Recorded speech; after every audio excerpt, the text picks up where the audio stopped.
குரு வம்சத்தில் 2 கிளைகள் வந்து அந்த 2 கிளைகளுக்கும் சண்டை ஏற்பட்டு இவர்கள் சர்வ நாசம் அடைய வேண்டி அந்த மாதிரி ஒரு குருக்ஷேத்திர யுத்தம் வரப்போறதுங்கிற விஷயத்தை அவர்கள் பேசுறதை இவர் காதுல விழுந்தது.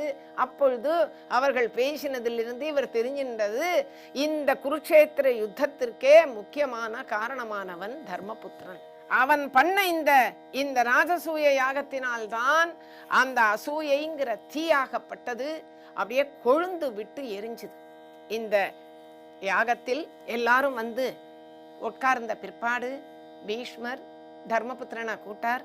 அப்பா, நீ இங்க வந்திருக்கக்கூடிய அத்தனை பேரில் உறவினர்கள் வந்திருக்கா, பந்துக்கள் வந்திருக்கிறார்கள், அப்பா அரசர்கள் வந்திருக்கிறார்கள், அது மட்டும் இல்ல தாயாதிகள் வந்திருக்கிறார்கள், நண்பர்கள் வந்திருக்கிறார்கள்.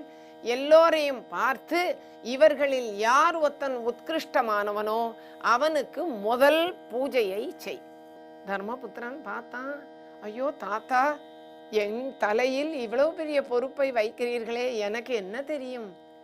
கஸ்மை பவான் மன்யதே அர்த்தம் ஏ கஸ்மை குரு நந்தன உபநீயமானம் யுக்தம் ச தன்மே ப்ரூஹி பிதாமக. சுவாமி, நீங்களே சொல்லிடுங்கோ யார நான் முதல் பூஜைக்கு எடுக்கிறதுன்னு. உடனே பீஷ்மர், ததோ பீஷ்ம சாந்தவனோ புத்தியா நிச்சித்ய வீரியவான், புத்தியை வைத்து யோசனை செய்தார். செய்து, அப்பனே வாஷ்ணேயம் மன்யதே கிருஷ்ணோ பூஜனீயதமம் புவி. இங்க குமிழி இருக்கிறவர்களில் தர்மபுத்திரா, உனக்கே தெரியலையடா, உத்தமமானவன் விஷ்ணு குலத்தில் பிறந்த கண்ணனே.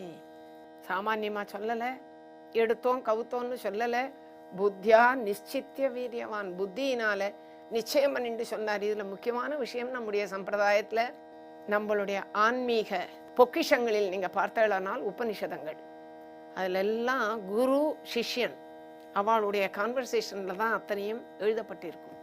ஏஷைஹி ஏஷாம் சமஸ்தானாம், அடே இவன் தாண்டா தேஜோ பல பராக்கிரமம், தேஜசிலும் பலத்திலும் பராக்கிரமத்திலும் மத்தியே தபன்னிவாபாசி, இந்த ஆயிரக்கணக்கான அரசர்களுக்கு மத்தியில் அப்படியே சூரியன் எப்படி தாரைகளுக்கு மத்தியில் பிரகாசிக்கிறானோ, சூரியன் எப்படி தன்னுடைய பிரகாசத்தினால் மற்ற விஷயங்களை மங்க அடிக்கிறானோ, அந்த மாதிரி இருப்பவன் இந்த கேசவன், தயங்காமல் அவனுக்கு நீ கொடுன்னார். எல்லாரும் ஒத்துண்டா. ஆனா ஒரே ஒரு ஆளை தவிர சிசுபாலன். கண்ணனுக்கு உறவு, அவனுக்கு பிறந்ததிலிருந்து கண்ணனை கண்டா பிடிக்காது. உடனே எழுந்தான், பீஷ்மரே, இது எந்த விஷயத்தில் அவன் வசத்தின்னு இந்த காரியத்தை நீங்க பண்றீங்க? நாயமர்ஹதி வாஷ்ணேயா திஷ்டஸ்த்விஷ மகாத்மசு மகீபதிசு கௌரவ்ய. எத்தனை சக்கரவர்த்திகள், எவ்வளவு பிரம்மாண்ட ராஜ்யங்களை வைத்து கொண்டிருக்கும் அரசர்கள், இத்தனை பேரும் இருக்கச்ச ஒரு இன்ச்சு ராஜ்யம் கிடையாது அவனுக்கு. ராஜவத் பார்த்திவார்ஹனம் பாலாயூயம். பாண்டவர்களுக்கு மூளை இல்லை, ஏன்னா அவர்கள் சிறுவர்கள். பாலா யூயம் பாண்டவர்களே, உங்களுக்கு தெரியாதரா?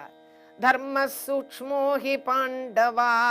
ஆனால் காங்கேயர்ன்றதான ஒரு பட்டப்பெயரை வைத்து கொண்டு பீஷ்மர் உட்கார்ந்திருக்காரே, அவருக்கு தெரியாது எந்த காரணத்தினால நீங்க கிருஷ்ணனை தேர்ந்தெடுத்தீர். அக்னிஹோத்ர முகாவேதாம் காயத்ரி சந்தசாம் முகம் ராஜாமுகம் மனுஷ்யானாம் நதீனாம் சாகரோ முகம் நக்ஷத்ரானாம் முகம் சந்திர ஆதித்ய தேஜசாம் முகம் நக்ஷ ஊர்த்வதிர்ய கதஸ்சைவ